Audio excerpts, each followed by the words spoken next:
Muy buen día, mi nombre es don Felipe Trujillo Bamón y el día de hoy vamos a hablar de la clasificación de los antibióticos. ¿Cómo vamos a hacer esta clasificación? Entonces, primero tenemos que ver que una bacteria pues es muy diferente o mayormente está diferenciada de nuestras células normales porque no posee núcleo. Las células procariotas pues se caracterizan especialmente pues porque no tienen núcleo. Ya habiendo dicho esto, pues vamos a ver cómo está compuesta una bacteria. Pues entonces, principalmente por flagelos, una, una célula o pared bacteriana. Además de eso, su interior está compuesto por citoplasma, una pared citoplasmática, ADN o ARN que va a transformar mediante ARN mensajero en el código de esta bacteria, ribosomas que van a contener las proteínas de esta bacteria y además de eso, pues ciertas enzimas que van a permitir terminar de componer esta bacteria. Además de eso, tenemos que especificar de que esta bacteria en interior, en el cuerpo humano, pues tiene una osmolaridad de 5 a 20 atmósferas. ¿Esto qué quiere decir? Que básicamente, pues físicamente o químicamente no es capaz de soportar su misma estructura. Por tanto, sería o lo más normal es que explote o se destruya. Por eso tiene esta pared bacteriana, pared celular, que le va a ayudar a contenerse para que esto no suceda. Ya habiendo dicho esto, aclarando este tipo de composición y estructura, pues vamos a ver dos términos súper importantes: bactericida y bacteriostática. Bactericida quiere decir que va a destruir o desintegrar esa bacteria. Bacteriostática, por el contrario, va a básicamente inhibir o más que inhibir es parar o detener su función. Hay que aclarar que bacteriostática pues puede, puede funcionar con el organismo, mientras que bactericida no funciona con el organismo, sino que ataca directamente a la bacteria. Pues recordemos que también las bacterias pues viven en nuestro organismo y pues algunas realmente no hacen ningún daño, sino que mantienen el equilibrio dentro del organismo. Entonces, ya habiendo aclarado esto, pues debemos aclarar que las bacterias que sí de una u otra manera irrumpen en nuestro organismo y dañan nuestro balance homostático en el organismo, pues tienen que ser destruidos, inhibidos o bacteriostáticos o detenidos. Para esto lo vamos a clasificar. Para esto tenemos un grupo de medicamentos, los cuales se llaman antibióticos. Estos se van a clasificar en 5 grupos. Los primeros, o inhibidores de la síntesis de la pared, como podemos ver, son muchísimos, bastantes. ¿Por qué? Pues porque son los que más fácil, por así decirlo, atacar. ¿Por qué? Porque como ya dijimos, la bacteria tiene que estar en una osmolaridad de 5 a 20 atmósferas. O sea, básicamente si usted destruye una composición de esta pared, ya esta bacteria queda destruida. Por tanto, tenemos bastantes bactericidas que van a atacar directamente a la pared. ¿Cómo la pueden atacar? La pueden atacar directamente atacando un componente de la misma, o atacando la unión que tienen estos. O sea, hay muchas maneras. O atacando el crecimiento que tenga la pared celular, o por el contrario, la síntesis final que tengan estos. Básicamente, los bactericidas se pueden especificar los bactericidas de inhibidores de la pared pueden atacar en un solo lado, que rompa esa pared y ya la bacteria quedará destruida por la osmolaridad que se corrompe pues, pues químicamente. No debería existir, pues su composición es bastante incapaz de sobrevivir a este tipo de osmolaridad en el cuerpo humano. ¿Cuáles tenemos en este caso? Los más fáciles o de acción más bactericida que más conocemos: la fosfomicina, ciclosamina, bactitracina, vancomicina, o también la penicilina sódica, penicilina base técnica, o las penicilinas básicamente. Además de eso, también tenemos los beta-lactámicos, que además de ser bactericidas también cumplen una labor inhibiendo a una enzima que se llama la beta-lactamasa, que esta beta-lactamasa lo que va a hacer básicamente es ayudar a esa bacteria con algunas enzimas que van a destruir esa pared. Básicamente esta beta-lactamasa lo que ayuda es a esa bacteria a entrar a proteger más esa pared.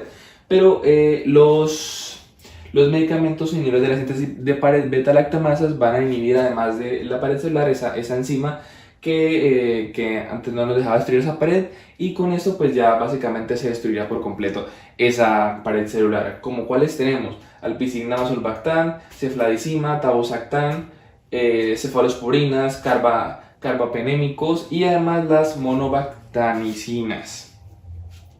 Ahora pasemos al grupo número 2, alteraciones en la membrana citoplasmática.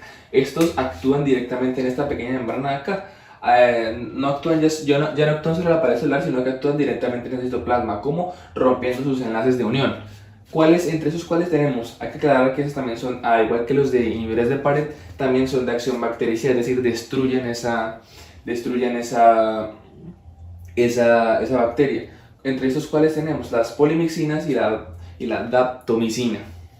Ahora pasemos al grupo número 3, o inhibidores de la síntesis de proteínas. Entre eso tenemos esta ya es una acción bacteriostótica. ¿Por qué? Porque aquí vamos a frenar y no vamos a destruir. ¿Por qué? Porque esta actúa a nivel de los ribosomas. Si sabemos, los ribosomas actúan a nivel 30S y 50S. ¿Para qué? Para producir proteínas. ¿Qué pasa si frenamos esta producción de proteínas a nivel de 30S o 50S, que son este nivel ribosomal? Pues ya este nivel de producción de proteínas no va a provocar, por tanto esa bacteria que tiene ya su función queda muy delimitada y ya no puede seguir causando estragos en el organismo. Entre estos cuales tenemos las estreptograminas, clorafeniquil, lineosamidas, lineasolid, macrólidos, tetraciclinas y aminoglucósidos. Pasemos al grupo número 4, que son interferencia de la síntesis de ARN y ADN. Esos actúan directamente acá, entre la síntesis de ARN y ARN mediante el ARN mensajero. ¿Cómo funciona? Al actuar directamente acá, lo que van a hacer es, básicamente, el ARN y el ADN necesitan transcripción y traducción en el caso de las bacterias. Entonces, ¿qué es lo que va a provocar este grupo de antibióticos? Básicamente, hacer una acción bactericida destruyendo esa comunicación van a inhibir o destruir esa comunicación entre la transcripción y la traducción. Entonces, cuando inhiben esta comunicación, pues ya no va a pasar, ya no va a haber este cruce entre el ARN y el ADN mediante el ARN mensajero, sino que ya no va a haber ya no va a haber ninguna capacidad de comunicación. Por tanto, se va a destruir esta síntesis de capacidad bacteriana para reproducirse o multiplicarse en este caso. Entre estos cuales tenemos las quinolona, el metronidazol y la rifampicina. Ahora pasemos al grupo número 5, que este es uno de los más pocos usados y de los que menos se conocen. ¿Por qué? Este grupo número 5 va a inhibir las vías metabólicas. ¿Cómo lo va a hacer? Mediante el PABA o ácido fólico. Recordemos que el ácido fólico es una de las principales enzimas que necesita el cuerpo humano, pues, para cumplir sus funciones metabólicas normales. ¿Qué pasa? Que esta enzima PABA, que es una de las principales productoras de ácido fólico también en las bacterias, así como en esas células, pues tiene una gran repercusión en uno de nuestros grupos de ADN llamado la timina. ¿Qué pasa? Que cuando se inhibe esta timina, este PABA básicamente mediante el ácido fólico va a inhibir esa timina. Entonces, ¿cómo funcionan estos grupos de antibióticos? Pónganle cuidado que esto es algo muy interesante. Cuando queremos inhibir esto, pues así como ellos actúan directamente en la timina, pues los antibióticos van a básicamente actuar, pero en la timina de estas bacterias, no en la nuestra, sino en la de ellos. Por tanto, básicamente estamos provocando lo que las bacterias provocarán en nuestro organismo, pero afectándolas solamente a ellas. O sea, estamos haciendo básicamente la función que ellas harían, pero directamente a las bacterias, sin afectar de manera agravante nuestro sistema de salud. Además de que esta es una acción bacteriostática. Por tanto, esto quiere decir que pues vamos a inhibir esa creación tanto de ácido fólico mediante la destrucción de la timina. O sea, básicamente estamos cumpliendo un proceso que haría la bacteria normalmente en un modo de viceversa para que esa bacteria no nos haga un daño realmente enorme en el organismo y ya puede detener definitivamente ese crecimiento o esa reproducción bacteriana excesiva. Entre estos grupos más conocidos, ¿cuáles tenemos? Las sulfonamidas y el trimetoprim. Ya básicamente eso sería toda la clasificación de antibióticos que tenemos actualmente. Si tienen alguna duda, pues también la pueden dejar acá abajo en los comentarios, o si tienen alguna aclaración también se puede hacer. Mi nombre es don Felipe Trujillo Amón, estudiante de enfermería del séptimo semestre. Muchas gracias.